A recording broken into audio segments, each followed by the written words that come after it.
Viral di media sosial, sebuah video memperlihatkan peristiwa adu mulut antara pegawai SPBU dengan sopir bus. Berdasarkan keterangan unggahan akun Instagram @terangmedia pada Minggu 27 Maret 2022, diketahui kejadian itu berlokasi di SPBU Jembatan Suramadu, Labang, Kabupaten Bangkalan, Jawa Timur.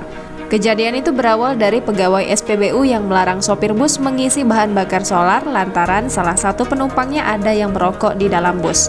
Pegawai SPBU itu pun lantas menyuruh sopir bus untuk meninggalkan lokasi SPBU tersebut. Namun, si sopir tetap ngotot ingin mengisi bahan bakar solar dan menyuruh pegawai SPBU untuk menegur sendiri penumpang yang merokok di dalam bus tersebut.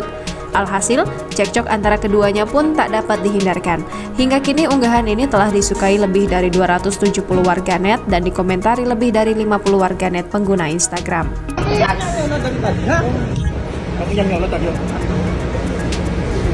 Ya, saya di sini kenapa? Kenapa kamu tadi tukang rokok? Kenapa? Saya tadi rokok juga.